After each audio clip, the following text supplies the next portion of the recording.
From here, I'm on another property, the adjoining property that is owned by the USDA, who apparently have nobody to protect it at this moment. But I'm going to show you what walking through the woods on my old trail was like by walking on the forest that still remains. And that's this forest right here. This forest is still fairly intact, hasn't been abused or mistreated by people in decades. Most of the cycles here are natural. The water soaks in fairly quickly, and it provides fresh drinking water for the people of Puerto Rico.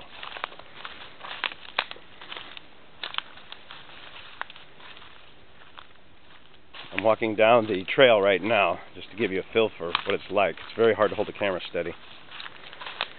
But the other side of the other property was basically exactly the same. The same sort of dense, lush forest. Very dark in here. Certain types of forest birds that don't do well in open areas live here. There's not very many places like this left in Puerto Rico, except for the national parks. The land practices of the people, when they get ambitious, are devastating. But this is still a walk in a very pristine forest. There are some old trees getting closer to the riparian corridors. Those trees are very important in protecting the hydrological cycles of the soil, filtration, erosion, and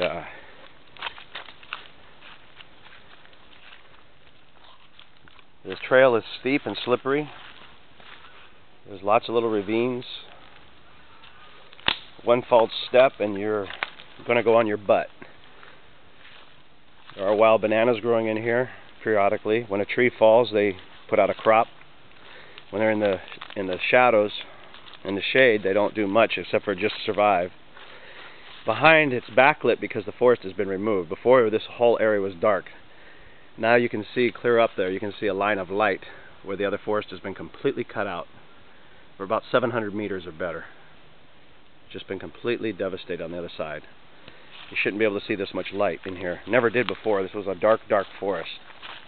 Except for on the occasion when a tree would fall. When a tree would fall, it opens up the forest, and the natural cycle is for the young trees to start doing their thing. This is one of the many of the ravines that run through this property that allow the water to drain off slowly, allowing most of it to soak into the ground.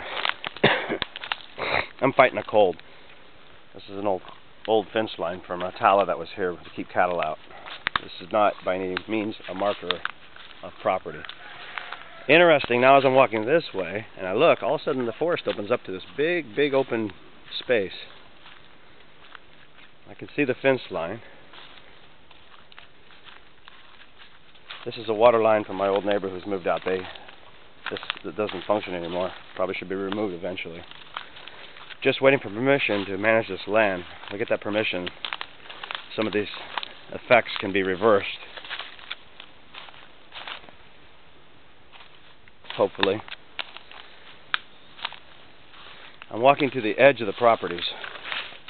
And the first thing you notice is how bright everything becomes. See more trees that have been cut out. This is a fence line tree. I'm surprised I haven't killed it too. Really, I am surprised because they've been doing a fairly good job of killing everything else even over the fence lines. You can see these mature trees were cut out. Over there is my water tanks, which are now basically partially exposed to the tropical sun coming from the south, which is not a good thing. Not a good thing at all. As I look up the mountain I just walked down, you can see that it's just open. Open. The creek is fully exposed to the sun, which means there's not going to be much of, there's going to be a lot of evaporation.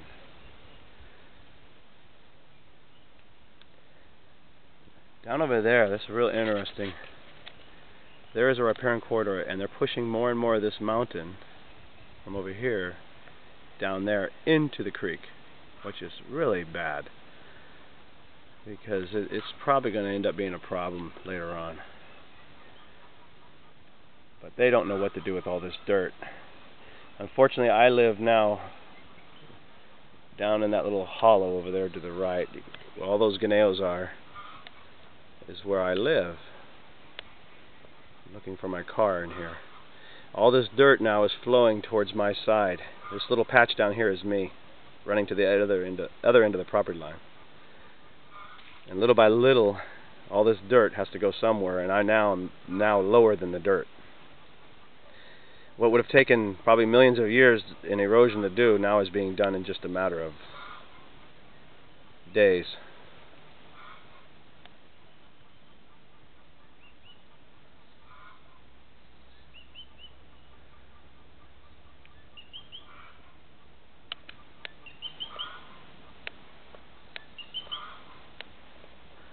That's there's like a race strip out there in that meadow. It's my brother-in-law's house, which is getting fairly antique and falling apart. It needs to do major repairs.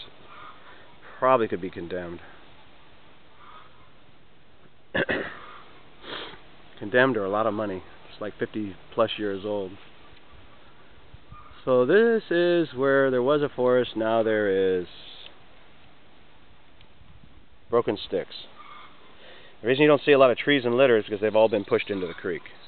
The entire forest has been pushed down into that creek. You can kind of see some of it right here. Everything's been pushed down into the creek. All the debris. Out of sight, out of mind. Right there is a blockage that they've created by pushing this earth. You see they've kind of cut into the earth here. And this was where the creek was. The creek is now gone. That's my water line running,